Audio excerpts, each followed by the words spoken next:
think I'm on the edge, about to lose my head. Oh, I think I'm about to lose it.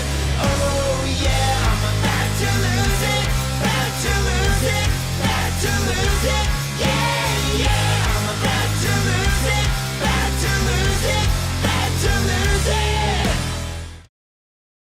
What's up, everybody, and welcome back to Dead Noise. I'm Chris, and thanks to the power of Zoom, I am here with the vocalist, guitarist, and overall mastermind of the wonderful UK alt-rock band Dinosaur Pile-Up, Mr. Matt Bigland. How you doing today, sir? Yeah, good man. What's up, Chris? Good to be here. Thanks for having me. So, right out the gate, first things first, your new album, the fifth studio album, I Felt Better, comes out August 22nd via Mascot Records. Yes, And this sir. is a very personal album for you, having dealt with a lot of medical complications over the last few years with Crohn's disease and ulcerative colitis. How did the writing and overall creative process of this album compare to that of previous albums of yours? Um, well, I mean, the writing, uh, like the whole experience of this album was obviously markedly different because of all the health stuff I was going through and stuff. So the whole process was different. It was obviously delayed and delayed and delayed, and then it was sort of elongated just because everything took so long to get recording done. And stuff. So sessions took forever and stuff because it it just took a long time. The writing, however, um,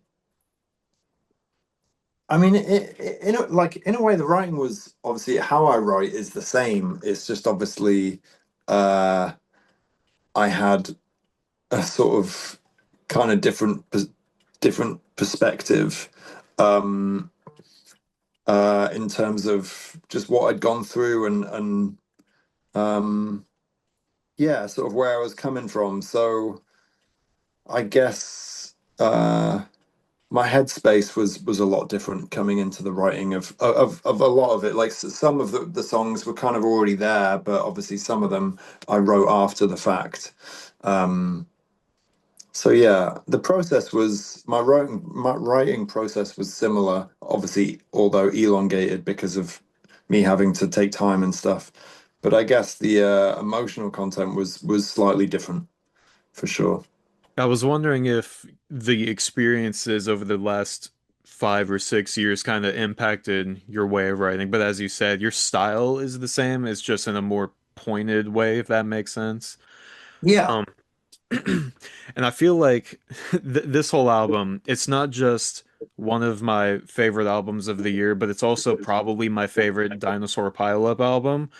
Oh Um, wow. it I'm reminded of one of my favorite bands of all time is AFI, and their album Oh, cool. Burials was from a dark time in Davey Havok's life. And for some reason, I felt like when artists go through trials and tribulations like that, it results in their most expressive and they're just the art that came from it is like a silver lining that I feel like is a really strong point. Yeah, I mean, I agree. I think, yeah, maybe you're more vulnerable and sort of open, or maybe you're sort of over it. I mean, definitely my experience of this, like going through all that medical stuff, and all that couple of years that was very tough.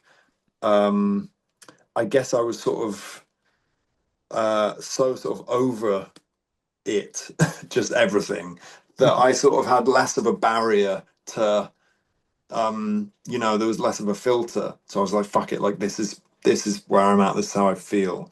And also from a perspective of like I've talked about this a few times in the press that I'm sort of doing now. How I was choosing songs was interesting because it was very much like um if I was to die tomorrow, what songs would I regret the most not having released? And that was quite an interesting way of picking songs. In a way, our last album, Celebrity Mansions, the tracks were sort of picked in a similar way for that, just because we were going through such a hard time as a band. It that record was probably, well, we thought at the time it was going to be our last record potentially.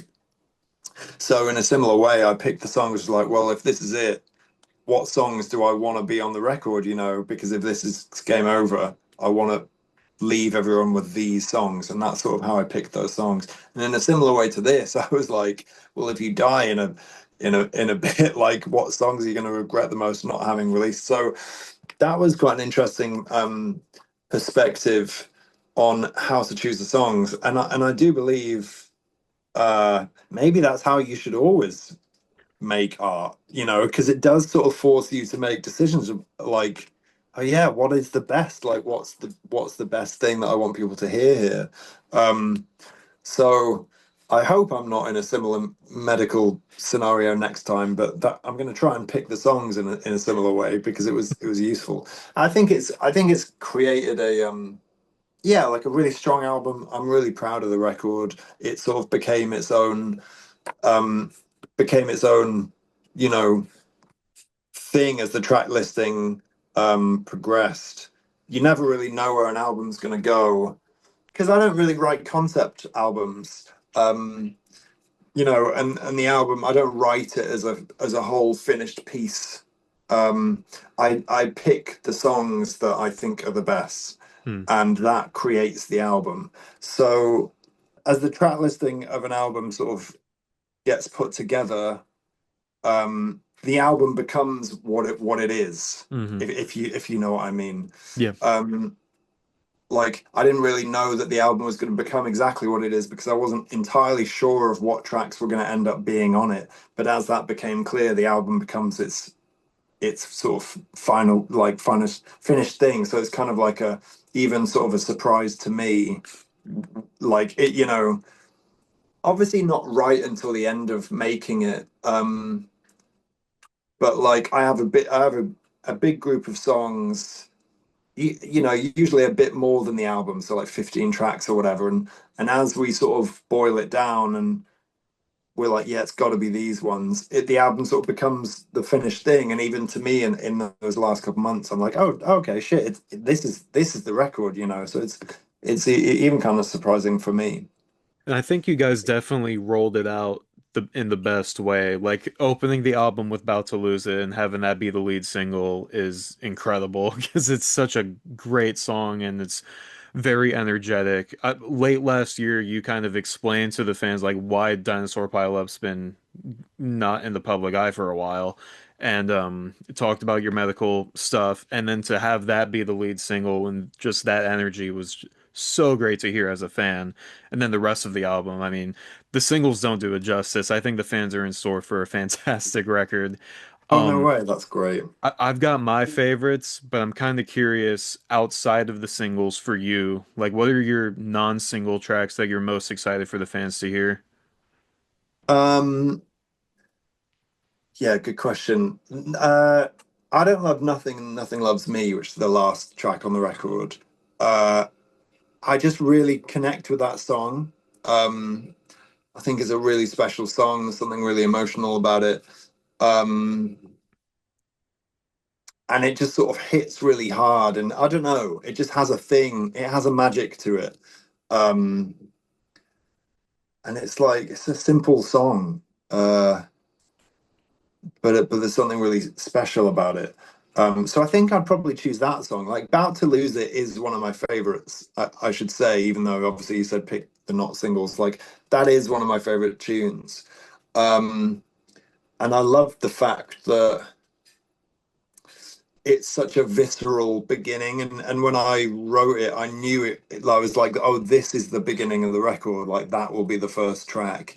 And I wanted it to be like this crazy, this massive intro that's like super visceral and really exciting, which also, like, especially coming from where I'd just been, as like, especially like physically and health wise, I wanted it to be this like shockingly like powerful outpouring, which was great in what would you call it, you know, which was great as a sort of idea, But then having to like actually do that in studio, having just come out of hospital, I was like, oh yeah, shit, like I'm so not ready. I'm so not ready for this.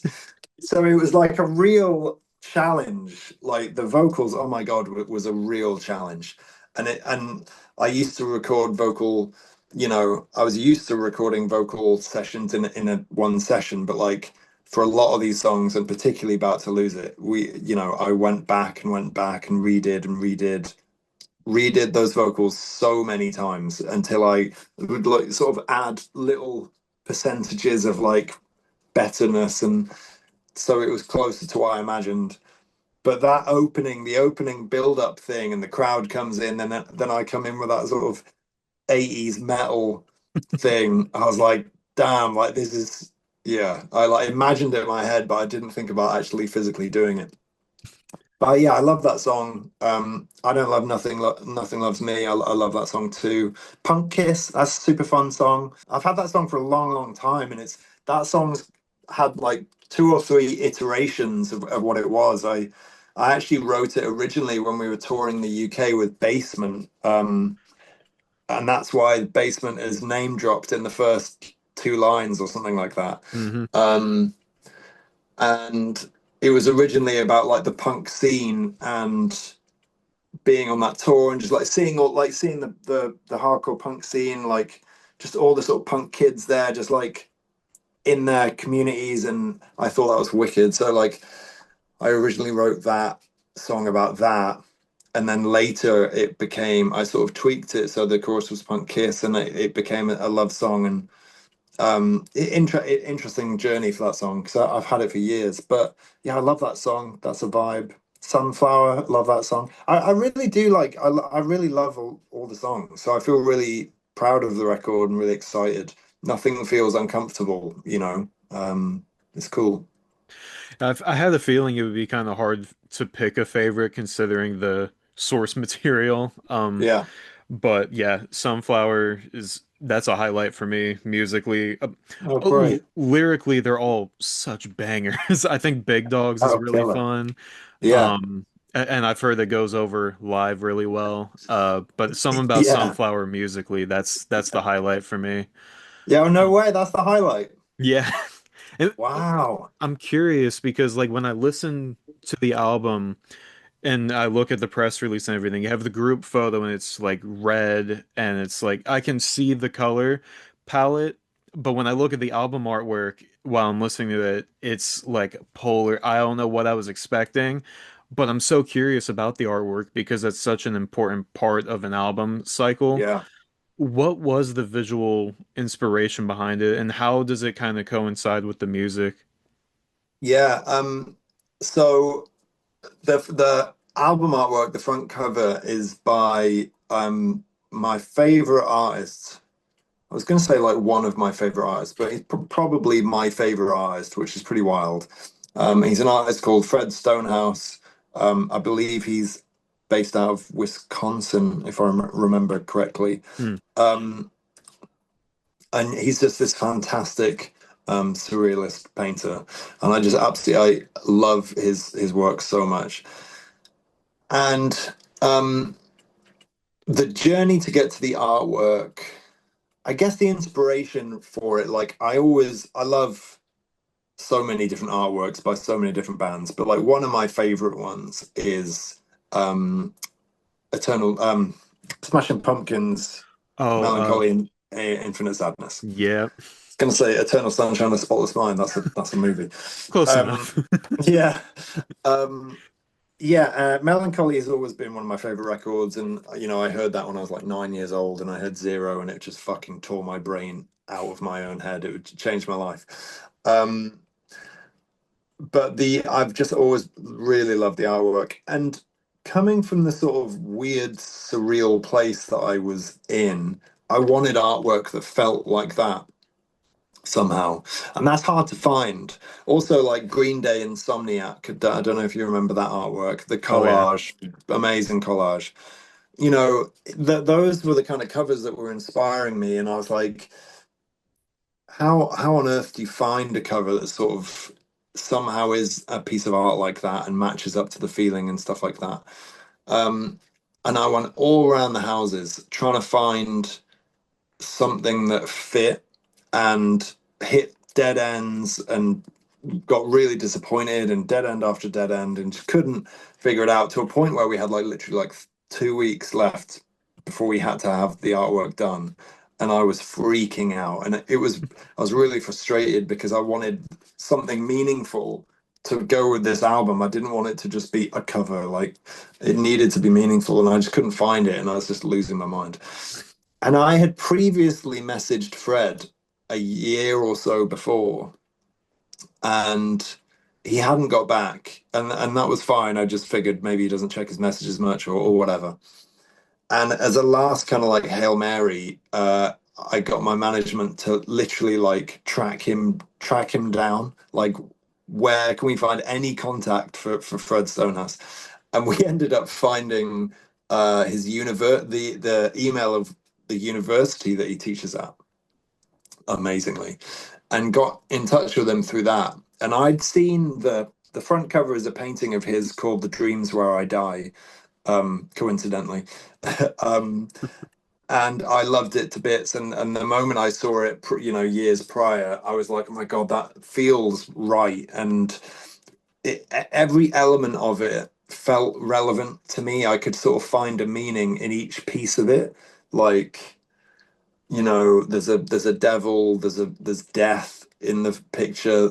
The central character is this weird isolated creature who's on an island, which I felt, I sort of found meaning of like isolation in it and stuff. And he's this grotesque figure, this grotesque kind of creature, and he's ugly, but somehow in that he's sort of become magnificent in a way. Like, it's, I don't know, the fact that he's winged like a magnificent sort of angel or something like that, but he's this weird moth bat creature that's kind of like gross, and something about it just really, really, really, like, I really connected with.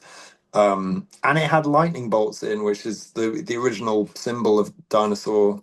Was a lightning bolt. So all these like weird connections with that painting. And anyway, we reached out to Fred, and unbelievably, he came back and he allowed us to use the image, and we licensed the image off him, which is unbelievable. And yeah, I now actually amazingly have that painting in my house, which Oh is a wow. mind blow. Yeah, I have the original now, which is shocking to me, but incredible. Um, and basically, like, yeah, it was. I just found so many, um, so many sort of ways to find meaning out of that image. It just felt like the perfect image. Um, so really, it wasn't me. It's Fred Stonehouse is to has to take credit for that. I just really connected with that image, and for this period of my life and this period of time, it just felt like it just represented it perfectly. Um, so yeah, I'm so that was one of the most. I'm so glad that happened. I'm so grateful that we were able to use that image. And honestly, like, emailing Fred when we were sorting out getting the image and stuff like that, felt like I was fucking emailing Kurt Cobain or something. I was like, oh, like, genuinely starstruck. Like, oh my God, I'm emailing Fred Stone. I was like blowing my mind. So yeah, really, really cool. I know we're approaching the time. I got one last quick question for you. This is a Cool. bit of a fun one. So with Dinosaur Pile-Up, I love the story of how came up with the name of the band by watching King Kong, the 2005 one. And Yeah. I see this meme all the time of like, oh, when you're an adult, nobody asks you what your favorite dinosaur is anymore. They just don't even care.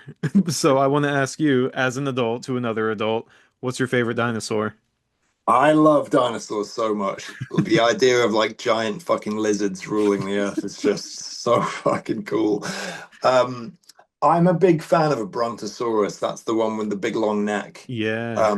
That you see in that scene in Jurassic Park when when they see the dinosaurs for the first time. He's like, "Welcome to Jurassic Park." There's the guys eating the big neck ones. But I mean, all dinosaurs are wild, aren't they? Like pterodactyls, like what on earth? Just such a wild creature.